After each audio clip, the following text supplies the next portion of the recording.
Welcome to Dragonheart. I am joined by the usual suspects, Mark and Bill.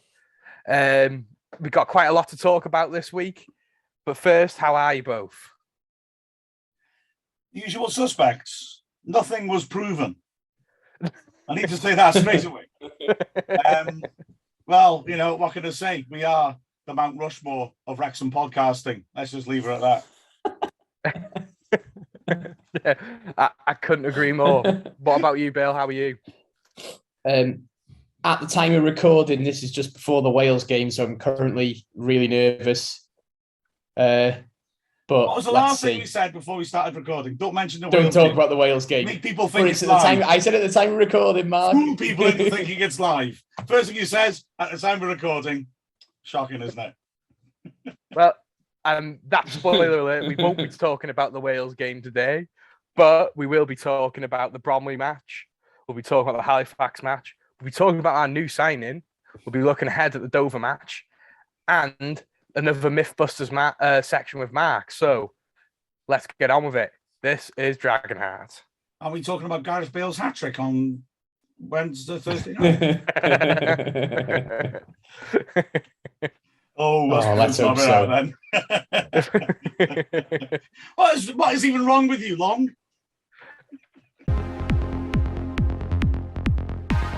I'm Aaron Hayden, and this is Dragonheart.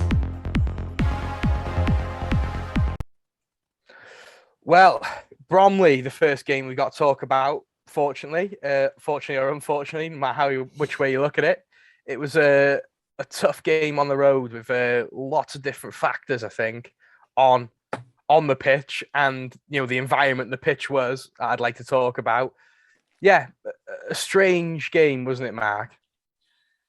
Yeah, it's strange in a way to know how I feel about it, because in isolation, I think that's a really good point.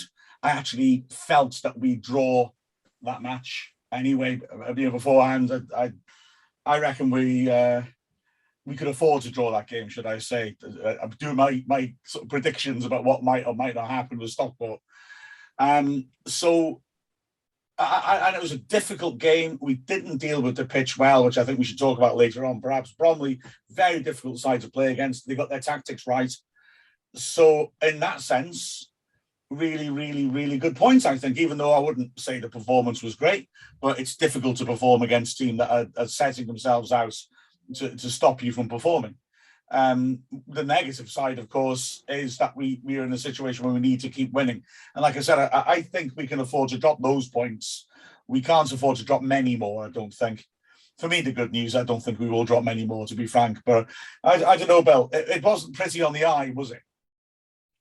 No, it wasn't, to be honest. And I think in isolation, you take that out of the context of the season, you'd be disappointed in a way with the performance, but I think the conditions were difficult. That pitch doesn't suit anybody but Bromley, does it? And not to say that they're not a good footballing side, but clearly they benefit from having that advantage at every home game, playing against teams that aren't used to what's going on there. I'm struggling to find something to say about it, really. I think we didn't really do much. They didn't really do much. Game stagnated, 0-0.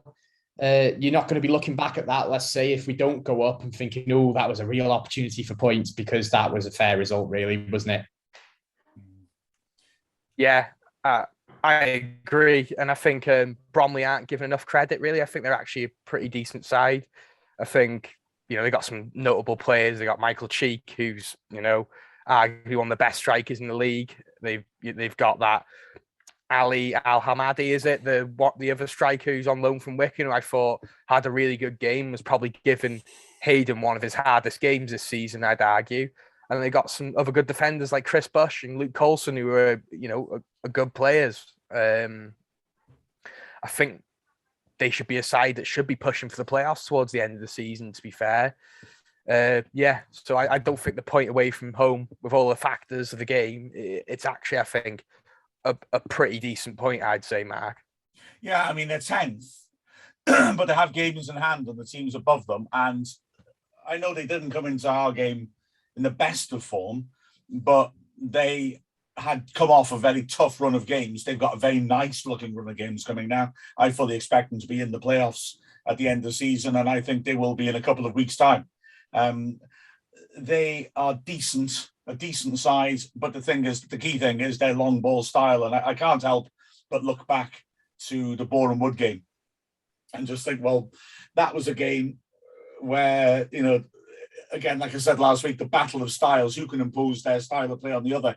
Bromley imposed themselves on us more than Boreham Wood did, and as a result made us look a bit average. Our passing wasn't good enough, and okay, that's something we got to look at ourselves, that we weren't able to do what we did against Boreham Wood. But Bromley were very good at putting pressure on us. They were very good. Pressing is not just chasing the ball around all the time. It's picking your moments and knowing when to put pressure on. Bromley had really worked us out a bit. They knew when to put the ball under. They knew what the triggers were.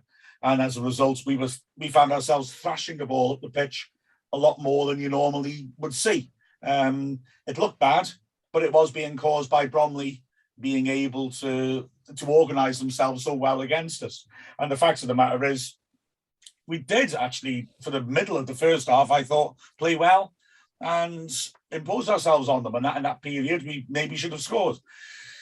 But we didn't. And the second half was hard work. At least, as Paul Mullins said, was it? We would have probably lost there at the start of the season in a game like that, but we've toughened up in those sort of situations. We handle them a lot better. Yeah, we've really matured as the season's gone on, haven't we, as a team? I think we would have lost our heads at some of the earliest parts of the season, because, all the pressure and what have you. And, for me, one of the bigger talking points of the game was the 3G pitch. And I think the Wrexham players really, really struggled to get a grasp on the game, didn't they? Because the ball was travelling ever so weird. And watching it, the grass looked glossy. I don't like 3G pitches personally, but I think a lot of the players, Aaron Hayden, who's usually very good at, the final ball, he's very good at passing.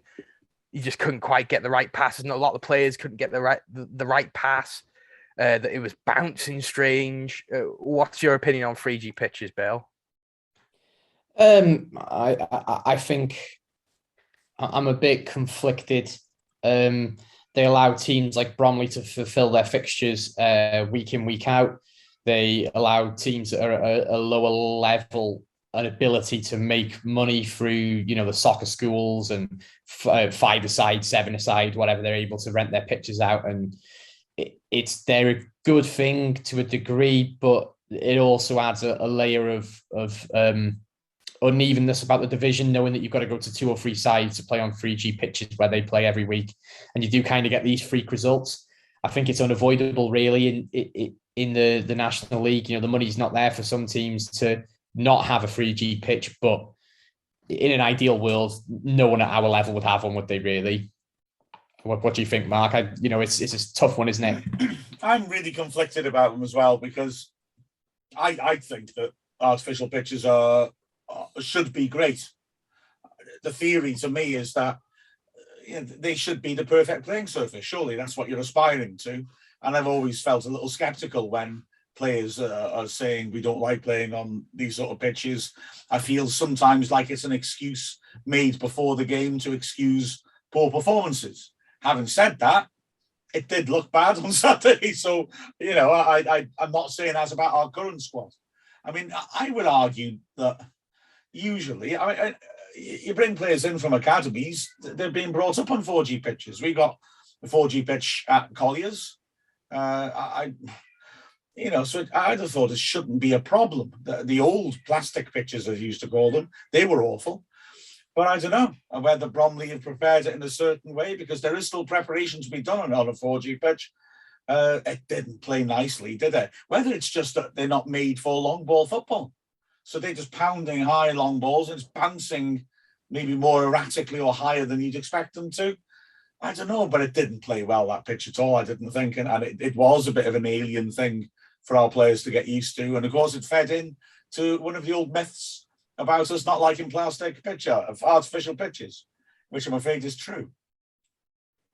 I have the stats if you want me to go through them sometime. Go on, let's go. Let's hear the stats. Well,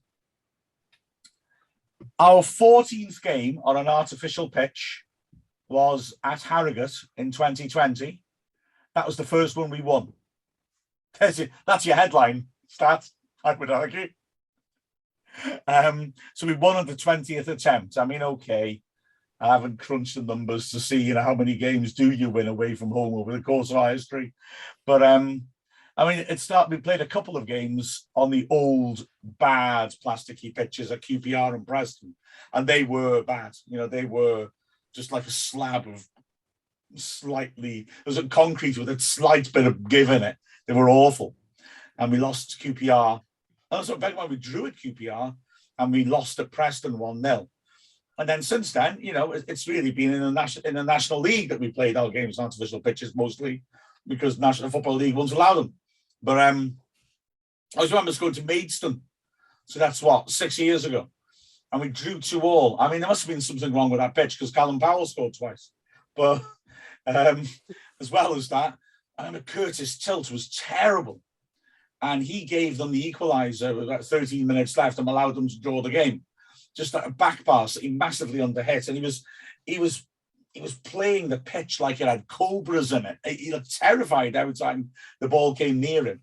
And it was like someone playing on a really bad turning wicket in Sydney against Shane Warne. You just don't know where the ball's going to go next. You're terrified of it. So I do think sometimes people put it into their heads. But yeah, we'd lost 6 out of the 13 that we'd played before we finally won a Harrogate. Drew the last, obviously. But yeah, okay. I have to admit, I like myth busting, but I think the whole thing about us underperforming on artificial pitches, sadly, is true. We do. Yeah, but sort of. I think if a couple of teams have 3G artificial pitches, I think the integrity of the game throughout the whole season, I know it sounds silly, isn't quite there because it is quite clearly a different surface. I think when you get to this level, I think it all should be grass. I know maybe that's me being old school, but I don't quite understand how they can get away with it. Really, I suppose from a financial standpoint, I'm assuming it's a lot cheaper to, as you said, Mark, they just rake the 3G pitches, get rid of the dirt and what have you. But yeah, I've been on a couple myself. I've actually rolled my ankle playing football on a 3G pitch. I don't like the way they feel. I don't like the way the ball travels personally. And it just feels like you're playing on carpet. It's really, yeah, I personally don't like it. But that's enough talking about the 3G pitches. Well, I will say though, I mean, I don't agree with you about the integrity of the competition, but before I go any further, I should say clearly the Football League do agree with you about the integrity of the competition. You're not allowed to play on them in the Football League, you're allowed to play on them in the Premier League.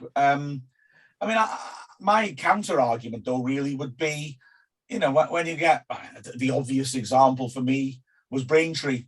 And Braintree had that dreadful pitch, and they had to keep having games called off hand over fist. And when you played on it, it was a mud patch. I would argue those are much more alien conditions than an artificial pitch myself. And also, I would argue you could suggest if you want to game the system, maybe an artificial pitch is not the best thing for you. If you want to I know this is ironic as I'm talking about Bromley here, but if you want to be a long ball team who want to stop the other side from playing, there are things you can do to a grass pitch to make it really difficult to play on, but the game won't get called off. Whereas on a 4G pitch, it should theoretically be easier. The classic example I remember was the season we got promoted with Andy Morrell scoring all those goals, 2002, 2003. And we went to Lincoln. And that was Lincoln, ultimate long ball Lincoln. They were the most horrible team in the world. And they had no footballers that I recall. And I'm not exaggerating. They had no interest in passing the ball to teammates. It was rugby. It was purely kick the ball into a nice area of the pitch and get bodies around it. It really was. The Luton Lumpers, were they? Oh, say again? The Luton Lumpers. Oh, nice. I mean, it was horrible. And all they were doing, they were kicking for possession, for position. So they'd get the ball in midfield. They'd have options, but they just smash it out for a throw in as near our corner flag as possible, or halfway up our pitch and then throw it towards the corner flag, fight for it, elbows up, get a throw in by the corner flag or win a corner. That was all they were trying to do. They had no interest in passing the ball at all, and then they can launch set pieces into the box. And that was also famously, they had the air raid siren at the ground. So every time they had a corner, they put on the air raid siren. I kind of quite like that in a way. I want us to do that. But so just to terrify the other side a bit more, they had a centre back whose name escapes me, who's about 6'8". And he wasn't like a Dennis Lawrence gangly 6'8". He just looked like they'd sort of welded two big lads together. And he sort of lolloped forwards like a giraffe. He just lolloped up the pitch for a sort of set piece. And with the air raid siren going, it really was, you think you're in some sort of dystopian future. But the thing is, their pitch had barely any grass on it. You go and have a look back at the footage of that game. It was a beach. It was unbelievable. There was barely any grass on it. He couldn't pass it. It would move as irregularly as a rugby ball. He didn't know where the hell it was going. Gloriously, Andy Morrell got a late equaliser and we drew there. But it was one of those. So I don't know. I'd argue that, I know what you mean about artificial pitches, but you can do bad things with grass pitches and still get the games played. And I don't know. Am I naive? Maybe I'm just naive thinking that. I think as well, when we talk about integrity, some teams use the half grass, half plastic mix. Some teams have under soil heating, maybe not at our level, but there are different types of grass, and it's the old classic of water in one half of the pitch. No, there's a lot of things you can do regardless with grass and soil, isn't there, that could have a bit of gamesmanship involved. So maybe having a plastic pitch, if it's not too much of a difference, isn't a huge thing to the integrity. Although in an ideal world, you would just have everyone on grass, I think, personally. Oh, yeah. Am I right in saying that essentially in the Premier League, there's not really, and in a way, there's no such thing as a grass pitch? They're all grass, synthetic mixes, all the big teams are, but it's mostly grass. But in order to make the pitches more sort of resistant to weather, they sort of, it's a bit like an Elton John hair plug situation, where I'm still balding, where you get most of it is grass, but it's tied together with a knot of the artificial stuff, which anchors it into the ground, and that apparently makes it better, so you don't get rained off or anything like that. Oh, seems to me you lived your life like a grass blade in the turf. No, that's not working. No, you can't really compare top level football to any other level football, really, because the amount of money that's going into, Leicester's groundsman's apparently the best groundsman in the world. He's won loads of competitions and what have you. You do like the crazy patterns on the pitch and what that you can't do it anymore.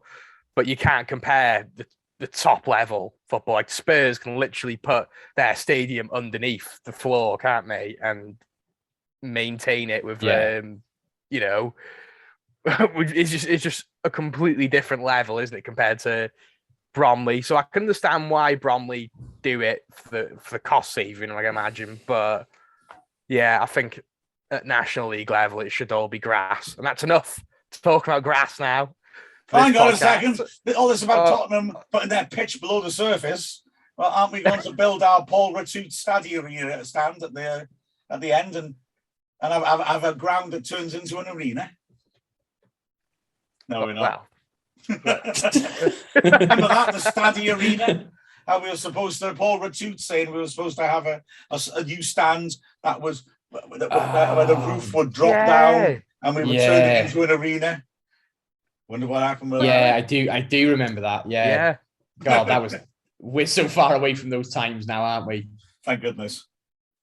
Yeah. I think we should let Chay move on now, shouldn't we? Yeah. Get on with his life. No more grass or stadium speak for now. But yeah, it was a tough game. It's a hard watch at times. I do feel for a lot of those travelling fans because not much went on and we didn't really create much, did we, Mark? I think we were lacking that little bit of magic to win the game. It was just, like I said before, it was difficult, wasn't it? Bromley as we're closing us down really efficiently. We were hitting hopeful long balls forwards. Our midfield were dropping off to deal with the long balls coming at us.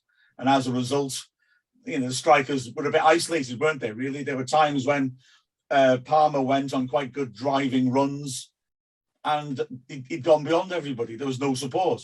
There were times when I thought Palmer won a lot of headers, but if Mullen wasn't able to latch onto it, there's no one else able to get near to him. So we just weren't able to get those patterns of play going. We like, getting the ball down, getting the wide centre back and the wide wing back up there, and giving options on the sides and overloads. We like being able to pass it through midfield to the other side, working it across the pitch to try and open the teams up.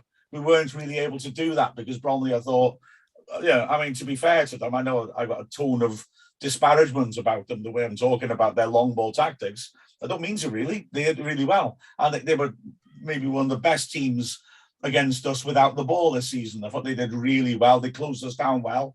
They made life incredibly difficult for us. It made me think, was it you, Bill? I was saying it. Or was it you, Chay? I think it's you, actually, Chay. Makes me think maybe it's a good job they had that Trossard sent off early against us at the racecourse, because against 10 of them, it felt like an easy game. But if they'd been able to play like that against us with 11, they might have been exactly the sort of team that were frustrating us at the racecourse at that point in the season. So, I don't know. For me, hats off to Bromley for making it difficult, and we weren't able to match that. So, yeah, we fell below our standards, but it takes two teams to play a game, and they had a plan which they executed brilliantly, I thought. Yeah, I think they're a team I'd like to, if they do get into the playoffs, I'd like to avoid, to be fair, through their style of football, because they could drag into deep waters. They got Cheek up front, who's an excellent striker, and they could maybe nick a penalty shootout off you. You know what I mean? They're not the prettiest of sides to play against. Yeah, but hats off to them. They executed the game plan, and it was a really tough game. They, with the wind underneath our wings at the moment, we were beating everyone. For them to come and keep us off and keep it 0-0, yeah, definitely fair play to them. There's a couple more talking points that game. Thankfully, Aaron Hayden played against Halifax, but he did go off injured, and it was a nice little cameo by Tyler French, wasn't it, Bill? I think he had an excellent game. Yeah, it did well when he came on. Just shows the quality that we've got on the pitch, that someone of his qualities on the bench. Hopefully, in a weird way, hopefully we don't have to see a lot of him, because it means that our back three are carrying on playing. Cleworth, Tozer and Hayden have been absolutely superb. We'll get onto their performance against Halifax, but French, I'm absolutely not worried at all if he has to come and play, because he's a fantastic footballer, and you do feel sorry for him that he's got those three ahead of him, but he's a cracking player. And you're always worried, aren't you, a little bit when someone's gone off injured, because he even if French is waiting for an opportunity and he wants to play, he doesn't want to see his teammate get injured at that expense for him to come on. And it's always a worry that the mentality when they come on is going to be whether they're focused or not. I'm not saying any of our players particularly have suffered from that, but even at the top level, an injury or something happens, that not everybody always comes on and plays well, but he did a great job. Shame about Lainton though, wasn't it? I think that's a real blow, isn't it, Mark? It is. I'll go back to French for a second, though. Another reason why it could be difficult for him to settle in is because he hasn't played for a long time. He's really not. He's been sitting on the bench or not playing at all for ages, and so credit to him. And I think it's a good measure of how well he did was that, as Chay said, Al Hamady caught Chay's eye in the way that he played up front with Cheek. He was pulling over to the left, and the way I looked at it for the first half hour, Aaron Hayden was Aaron Hayden. He looked great.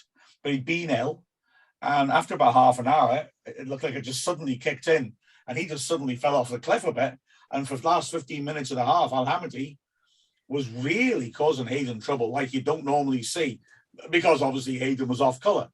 The moments French was on, Al Hamady, I thought, disappeared out the game. I thought French had him in his pocket, absolutely no problem. And that was really good to see, that a player who's not playing for so long has come in halfway through a tough game against a player who's really feeling confident and going well. He just shut him down completely. I thought it was absolutely fabulous. But yeah, Chay, Lainton, ouch. Yeah, first again, I'd like to say Tyler French, fair play to him. He's not put much wrong in this season, and I think he'll feel really unfortunate that he's got 3 of the best centre backs in the league ahead of him. But as Bill said, if they get injured, Tyler French will slip in there and he'll be in just as good quality as anyone else. Rob Lainton, an absolute massive blow. And as soon as he went down, I had a strong feeling that it was going to be serious because he was down for a while, wasn't he, Bill? Yeah, there's always a bit of a tell, isn't there, with footballers, the way they go down, if they're genuinely hurt or if they're not. He seemed to be sort of shaking his wrist and calling over to the physio straight away. There was no rolling around, no kicking his feet on the floor with his face down or anything. He was genuinely really hurt, and I don't know. He's been really unfortunate with injuries, and what a blow for him psychologically as well, for it to happen at Bromley again. I mean, that's just some rotten luck, isn't it? It's not even the kind of injury that might have been caused by the 3G pitch. That's just a sort of freak accident that's happened again. And we talked about it, Mark, the other day, that possibly I say it's a freak injury. Like, the injury itself is freak, but should the player have been reprimanded for going in like that? He's ended up causing him harm. It's an injury that's, you see red cards for challenges that don't cause anything. And then I'm not saying it should have been a red card, but the player's gone in.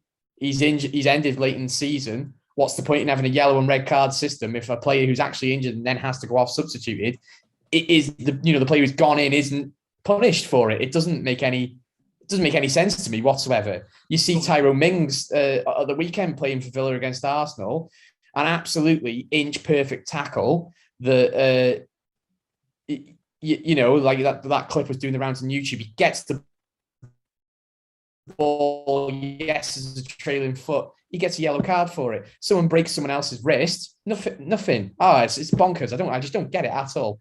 What do you think, Mark?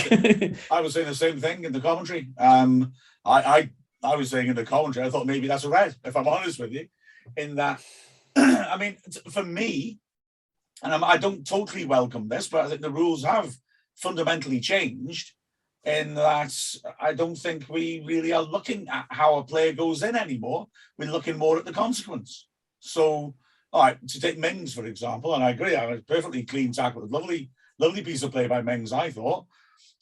His trailing leg has to go somewhere. Once he's won the ball, his legs can't just dissolve until the challenge is over.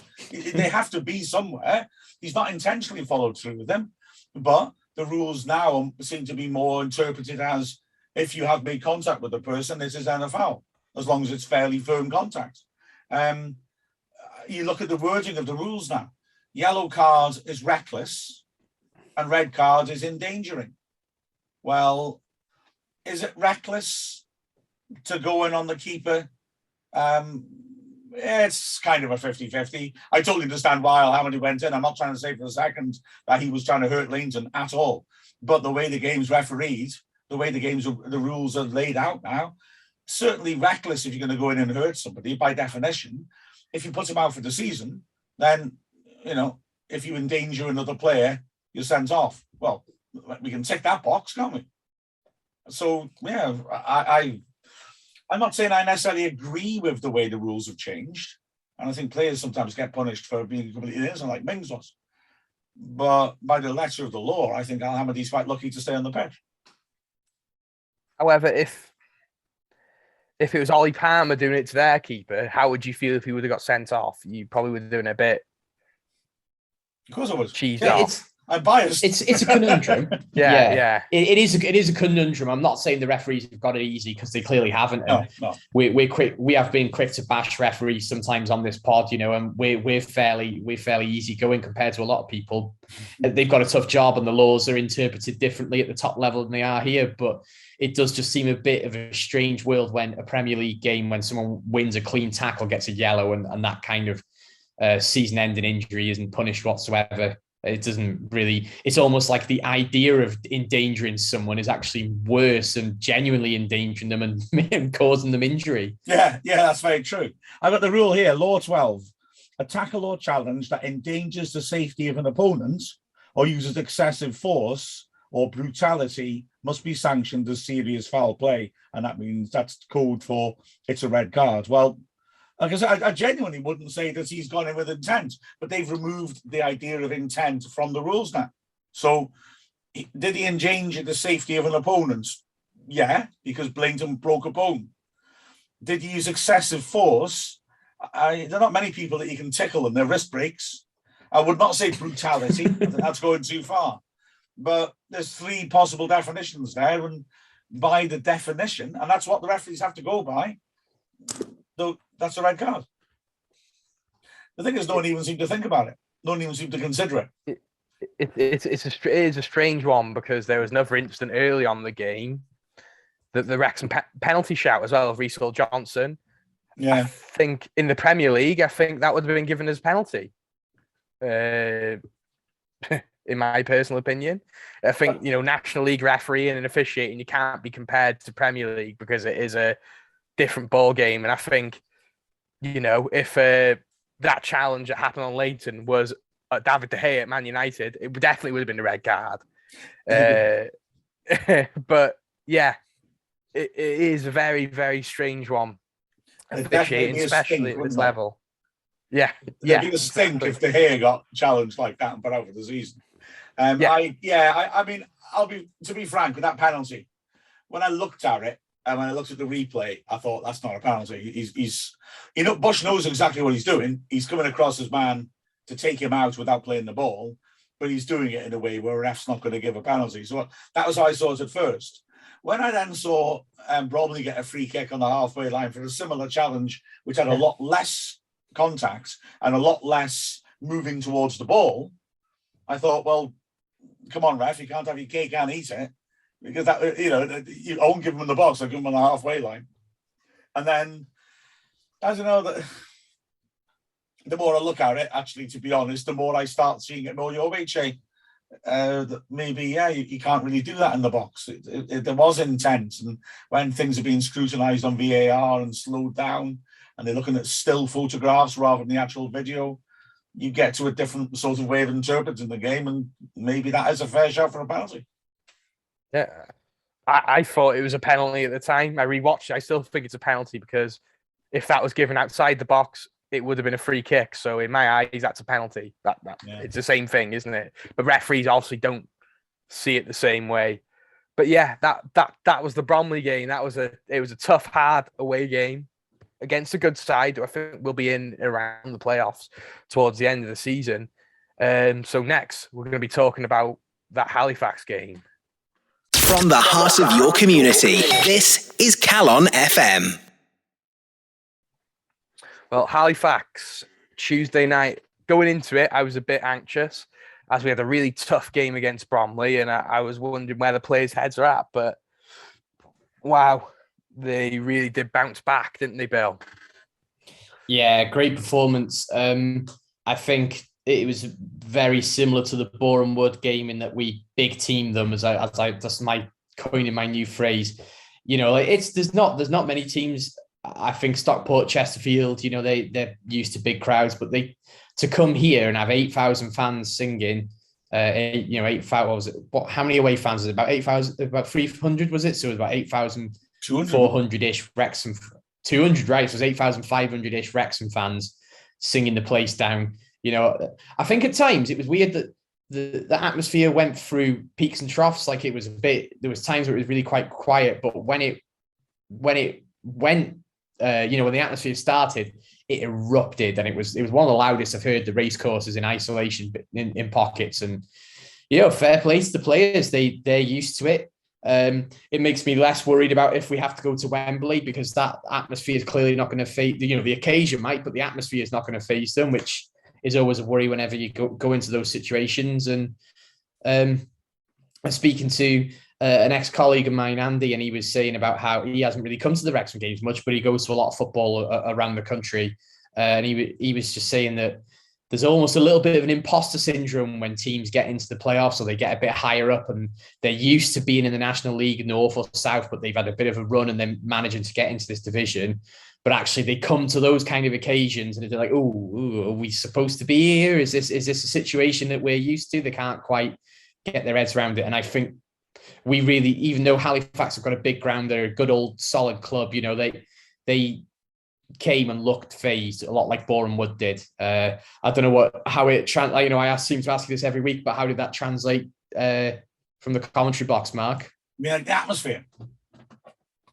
Well, the answer about the atmosphere is listen to the state of my voice. My reply is always, well, those headphones are supposed to cut noise out, but I got a sore throat after every game now because the crowd noise is coming through. Oh, the atmosphere was outstanding, absolutely outstanding. I mean, I loved the fact that before the game it was crackling as well. We didn't drown the place in loud, unnecessary music, and that's good. I think that's how it should be in a football match. If you've got a crowd in there who are looking forward to the game, let them create the atmosphere. And I thought the atmosphere was crackling beforehand. The players came out like a team who were inspired by what was going on at the start of the match. And it was brilliant. And when the Rex Rent stand sang the national anthem, that was something. That was very, very impressive, that I thought. It's funny, somebody was talking to me at work after that about liking rugby for the idea of going and listening to the anthem. And I was saying, well, all right, fair enough. But if you'd been at the Wrexham game on Tuesday, you would have experienced something, because that was absolutely marvellous.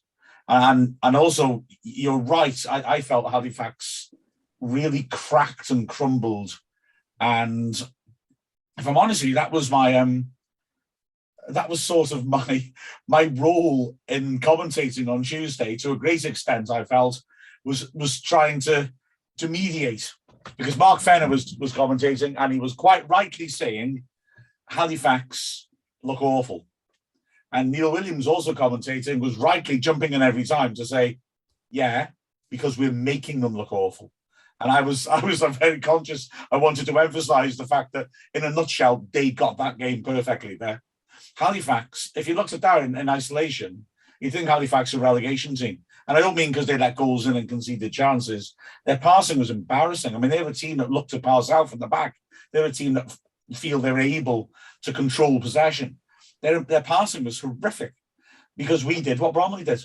We pressed them so intelligently, so aggressively, and kept it going, that it felt to me that, firstly, Halifax kept making mistakes and losing the ball in their own half, because we were forcing them to.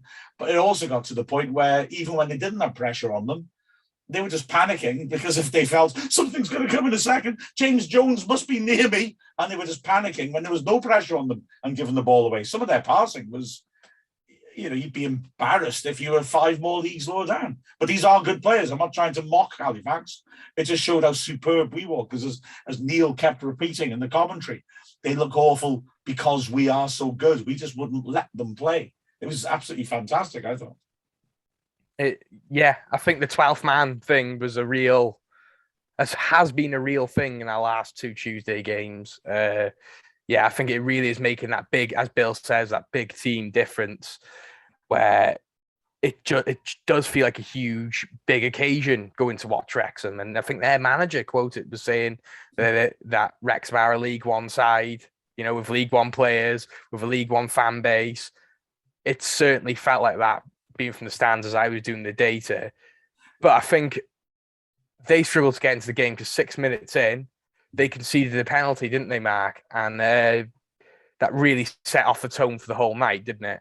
Yeah, a definite penalty. And we had a little bit of a debate on whether it should be a red or a yellow card, but it is right, it's a yellow, not a red. The reason Lennon got sent off for handball is because he's on the line. So if his hand's not there, it definitely goes in. When Warren handles it, there's a goalkeeper behind him who may well have saved the shot, and a defender as well lurking around who could have got a block in. So it's yellow. Mullen, it worries me a bit. Should we build a cop stand? Because if Mullen hits penalties that hard, one day he's going to rip the net off and is going to do structural damage to the building behind it. It's plain vanilla. It was terrible, wasn't it? We could have done with them 6 or 7 years ago, just to smash the ball at those student flats when they were getting built. Yeah. He's not as much of a danger to the cop as Maheta Malango, is he? That man was a massive danger to the cop. True, but it was by the time it made contact, it was gently floating, wasn't it? Let's be honest. Yeah, true. I mean, it just was so dominant, weren't we, from the very, very start? I like, Shay, you're right to mention Pete Wild's comments about us being a League One club. I think he's done very well as a manager, by the way, because I'm going to say something snidey sounding now when I'm starting off with a compliment. I think he's a good manager. I'm not trying to mock him, but I think he fancies himself as a bit of a mind games sort of character. I've seen him a few times before and after games trying to make comments, and I think he was trying to make his team feel there's no pressure here and put pressure on us by saying we're a League One team, we've got all League One players, we get League One crowds, doopy-doopy-doo.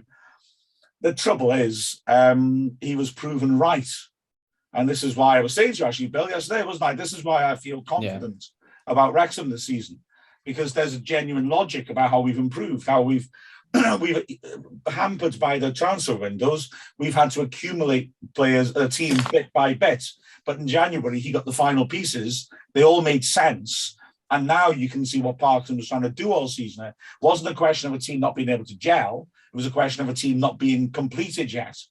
And now it is completed.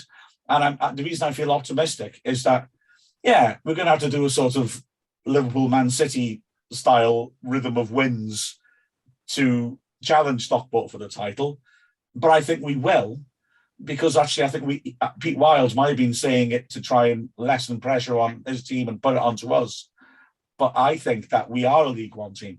That's exactly true, and that's why we're winning hand over fist. We're not a team who's hit a good run of form. We're a League One team playing 2 leagues lower than it should be, and that's why we're winning time and time again, and that's why I feel confident that we can just maintain it. I think we can do that. City and Liverpool are world elite level in the Premier League. So even though it's a fantastic league, they still keep winning because they're just that level above. That's true of us in Stockport, to be honest with you. Yeah. I think we'll go on, as we mentioned it now, we'll go on to the titleometer now because, as I said again, Stockport looked like they were going to slip on Saturday. They come back 1-4-2. They're a very good side as well, aren't they? And I think at this point of the season now, it's just whether they're going to slip up. So the titleometer, Bill, any changes since last week? No. Was it 6 last week? But it was 6 last week. It's sort of hovering between 6 and 7. And I was going to go for 7, but the reason I've kind of changed my mind is Stockport have made 2 signings today. And they could still yet make more with the way the transfer window goes. And obviously, hey, look, that could be negative. It could end up being a detriment to them bringing 2 players in that might upset the balance. But, I mean, when you can bring players in at this time of the season, talking about integrity as a competition, we've gone over it before, so we don't have to go over it again, but it's absolutely mental that we'll come on to the League Camp signing in a minute, but we're having to dig around for free agents and they're allowed to sign championship players. So am I right in thinking one of their players is from a championship team, even if they are from the on the fringes? Or I haven't quite checked who they signed, but there's 2 big signings. One was from Morecambe, who've just gone up to League One. It's that could be the push they need to get that over the edge of the season now. But I think if there are a team that are going to take them over, it will be us. We just got to rely on them slipping. And that's how it is, Matt. I still don't think we're going to win the league. We're 11 points behind the game in hand, but I can't see them losing really. And again, I'll say it again. I know it's a bit miserable. They would have won the league before we play them the last game, last home game this season. I still think that. And the Stockport aren't showing any stopping. They can go 2-0 down at halftime to Wealdstone, who are a solid side, and then end up winning 4-2. And they've got some easy games coming up. And then they do have a tough run, but I just think they have the quality to keep on winning. But I think we have the quality to keep on winning and win the playoffs. So, No, but Mark looks like he's got a look on his face, like he's got a point to make. And after speaking to him yesterday, I think I know what's coming. But really quickly, I don't think we can be scared of anyone in the playoff positions. Now, playoffs are a lottery. There's always a good chance that you just don't show up on the night, or something happens, an injury happens between now and then. But in terms of actually being scared of any of those teams, we've got nobody to fear. We've done well against all of those teams all the teams in the top 10 apart from Stockport. Chesterfield, we took 4 points off them. Bromley, I know they're not in the playoffs, but we took 4 points off them. Boreham Wood, we've taken 3 points off them and beat them in the cup. Halifax, we've taken 6 points off. Who's going to stop us other than Stockport? Who's going to stop us? Sorry, Mark, I can see you're itching to get. Well, let's get Mark's positivity. What do you think, Mark? Well, we're going to win the league for starters. Jay, I'd like to take that half full glass of yours because you don't deserve it. I understand what you're saying by they came back from 2-0 against Wealdstone. I agree that it shows spirit. For me, I'm excited because they're wobbling earlier than I expected them to. I thought they'd beat Wealdstone comfortably at home. They went 2-0 down at home to Wealdstone. Fair enough, they responded. But they went 2-0 down at home to Wealdstone. Is that an invincible team? I don't think so. All right, they came back. Fair enough. But I didn't think they'd even show signs of wobbling until there were 5 games left. And now I'm looking at their fixtures before that tough 5 and looking at games that I thought they'd automatically win and thinking, well, if they're in a wobbly mood, maybe those games are a bit tougher for them than I thought they were. So actually, I feel more optimistic, if anything, than I did before then, even though they came back. I know that psychologically it felt bad that we dropped points and then they came back and won. I know that, but let's strip the emotion off it and look at it sort of in a more cold light of day. Their running is horrific. Their last game is Halifax. We know they're decent unless they play us. Their last but one game is at our place. Before then, they're away to Chesterfield. They're playing their 3 title contenders as their last 3 games. And then before then, although I admit that maybe this isn't as difficult game as it looked a couple of weeks ago, they played Boreham Wood. But then I said Boreham Wood was a game we dropped points in. Now I don't see it that way. So before then, they're away to Yeovil, which they should win. But it's not an easy game if you're wobbling a little bit. Solihull, promotion contenders. Grimsby away, promotion contenders. These are games I thought they'd win.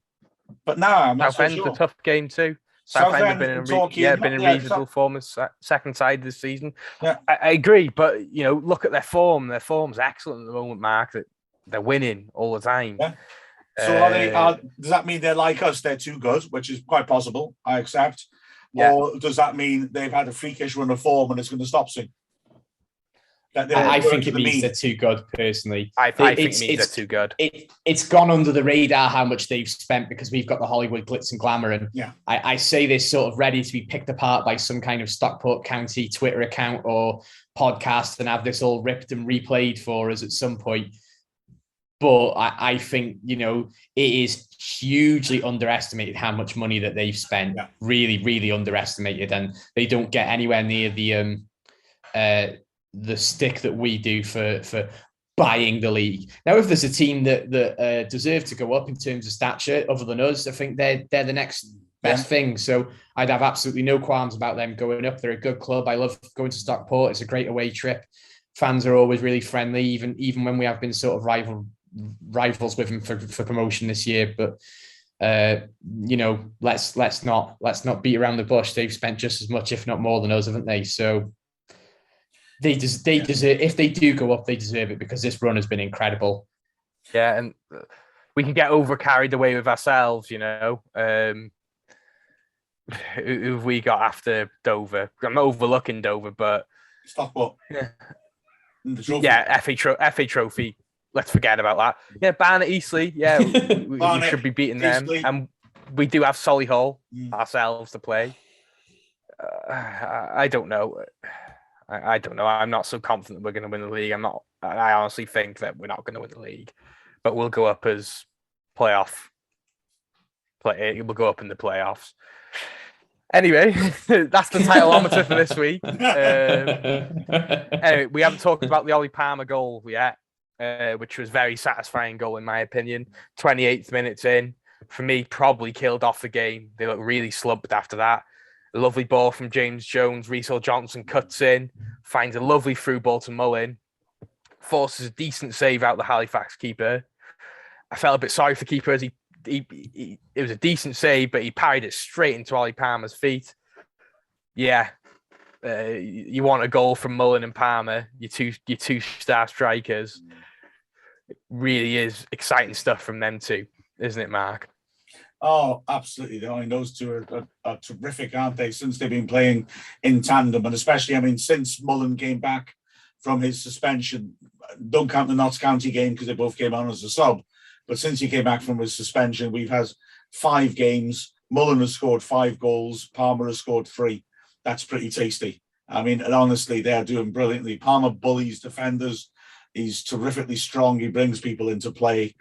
Mullin is just a force of nature, the way he's bounding around everywhere, trying everything.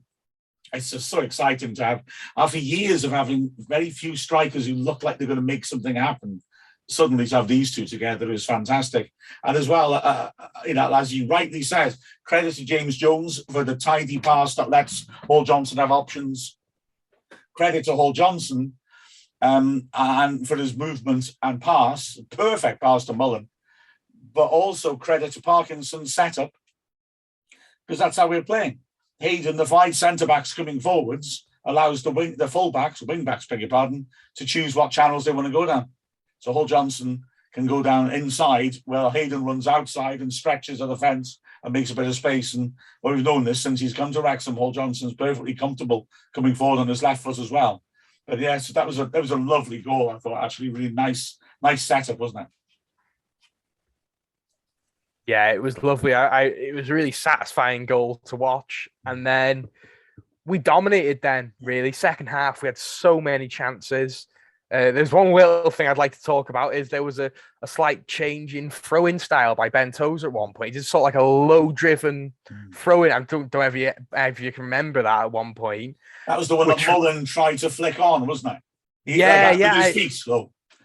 Yeah, I really like that. Yeah. It's another string to his bow, Ben Tozer, really. He's such an amazing asset, isn't he, to have? Those long throws are amazing. And the last 2 games, we didn't mention it at Bromley. I thought he was man of the match against Bromley. And I think the back 3 in particular, but Ben Tozer has been excellent this season. And I think because Hayden's so good, people don't talk about Ben Tozer as much, do they, Bill? No, do you know what? I noticed something about the back 3. And obviously they're led by Tozer. He's an absolutely he's the captain without the armband, isn't he? He leads that back 5 so impressively. But I noticed just before kickoff, I don't usually get in early, but we got in a bit earlier for once this time. So this might have been something that's been happening every season. But Clareworth, Hayden, and Tozer were in a triangle, really close to each other, and just passing one-touch passes between the 3 of them. And they look so comfortable on the ball together. That's a brilliant drill. You know, like if you want your centre-backs to develop a bit of an understanding of each other and how they close control and how they're able to pass the ball around, there's almost like a weird synergy between the 3 of them, isn't there? They're really in tune with each other and with the full-backs as well. And going back to the throw-ins, we took a lot of short throw-ins, McFadden and Reece Johnson on either side, trying to catch Halifax out. And maybe I'm wrong, you know, like Mark's a stat man, you know, he might be able to sort of, I don't know whether he quite goes as deep as counting short throw-ins and long throw-ins, but there was a lot of short. I'm sure there was more short throw-ins than usual because you could see Halifax was setting themselves up for a long throw-in. They were getting compact in the box. So McFadden just took the ball, threw it, and we were unlucky not to score a couple of times from that sort of range and opportunity. In fact, I can't remember, was the 3rd goal off maybe it wasn't directly from a throw-in, but was it? No. It was their goal kick, wasn't it? Remember they messed up their goal kick. That was it. Yeah, I knew it was something. Yeah, of course. So it was a set piece of some kind. Nothing goal kick off. But yeah. Well, you know, we Go on. Sorry, Jay. Sorry, Bill. You carry on, mate. Just you know, the back 3 are the absolute foundation of this team. We have got good enough replacements as well. The fact that no one's even really mentioned Lennon has been out for as long as he's been out. We've, it's very unfortunate for him, but Cleworth has come in and he just looks the real deal, doesn't he, Chay? Yeah, again, Cleworth appreciation minute. He's just excellent. I think I'm so glad that we have the money behind us now, because I really do think with his age and how good he is, there'd be League One teams, League Two teams looking at him and thinking, we'll get him, because he is the real deal. He's great on the ball. He's such a young player. He doesn't seem bothered by the big occasions. He's neat and tidy on the ball. He's got great defensive awareness. His physicality is great. He's got everything, isn't he, Mark? Oh, he's terrific, isn't he? And the point that was made about when Bill, when you were saying about them popping the ball around, it made me think, a lot of people, and I count myself in amongst them, were a bit sceptical in the summer when the team list was made without a new manager being in place. And the sort of suggestion was that maybe, we're looking at a more modern approach using systems of play. We know what type of manager we want to bring in and what qualities we want them to have. And that maybe using the data and looking beyond just the obvious things of, is this bloke a good player? We were looking for specific types of signings and specific types of players in different areas. And I can sort of see that now. And when you see things like that, how good that all three of them are on the ball, the fact they can bring it forward, Cleworth and Hayden and Lennon, and create overlaps and overloads, the fact that Tozer can ping it like a quarterback. We were looking for people who were better on the ball than Kelleher and Vassell, although I really like both those players. But we were looking for a specific type of player, and then because we were scouting these players before we put a manager in, and then we were looking for a specific type of manager who bought into that style of football. And you can see the value of it now, can't you? Where these players are able, the centre backs, not just to defend superbly, but to join in and actually create and get into good advanced positions and trouble opponents. Another reason why a back three is not a defensive formation per se, because these lads are creating overloads and getting into the other side's box, aren't they? Yeah, I love the overlap in centre backs. I really like that. And yeah, I think the formation only gets criticised when we're losing. No one's talking about it now, are they? Yeah, and I think we're playing some of the nicest football I've seen at the racecourse for some time. So yeah, things are all going really well. And we had the third goal that capped off the night with the James Jones forcing the mistake from the goal kick. Lovely finish. And yeah, it was Halifax obviously scored at the closing minutes of the game. Lovely goal as well, wasn't it? Yeah, a lovely goal. I think half the media team didn't see it. But yeah, it was a great night at the office. And long may that continue. We got Dover on Saturday. It's a game we should be winning, isn't it, Mark? It certainly is. Dover relegated already. The results are horrible. Let me do my pessimistic bit now. This is where my glass tends to feel half empty.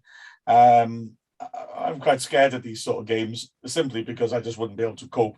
If we drop any points against Dover, I'm not coming out from behind the sofa for a month. So I feel more scared. I felt quite optimistic about the Halifax game. This is the sort of game that makes me feel nervous. Please don't let something stupid happen. But surely it shouldn't, should it? I mean, let's be honest. Yeah. It should be a win, or all the bottom five have been awful this season. Yeah. Dover it went down to the wire. The away game this season, it was a Jordan Davis goal, I think, in the last minute. But I think we're a different side from then.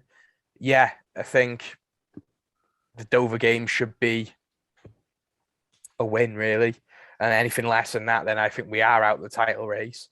Definitely. Well, we're always at the title race according to you, Chay, aren't we? Yeah, but yeah, that's it now. On to Saturday, should be fun. After this, we're going to tie up the end of the podcast. Hi guys, I'm Dominic Vose and this is Dragonheart.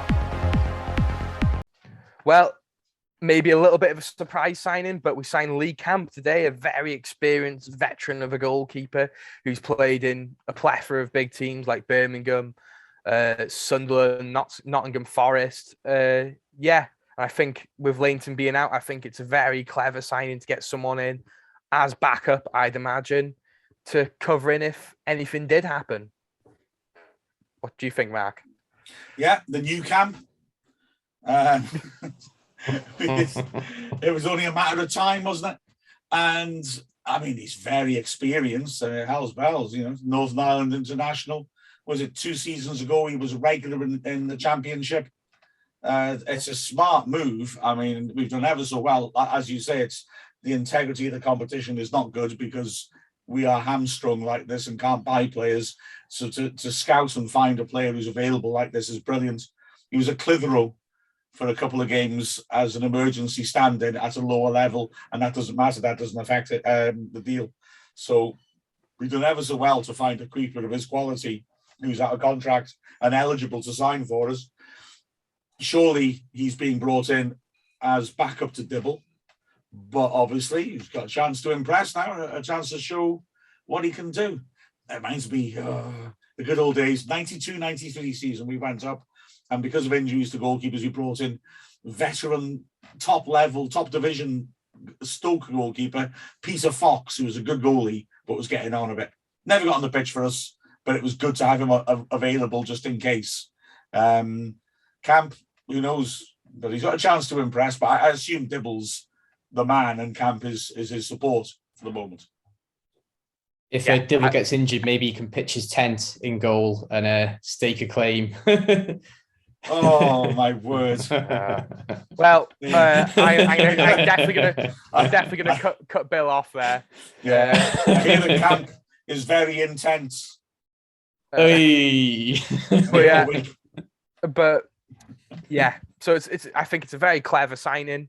Very exciting to be able to get a player of his caliber to sit on the bench or even play for us. So yeah, exciting times. Unfortunately for the women's team, they didn't get the result they wanted last Sunday, but a fantastic start to their foundation as a club, isn't it, Mark? So yeah, unlucky for the women's team, but I'm sure it'll work itself out next season.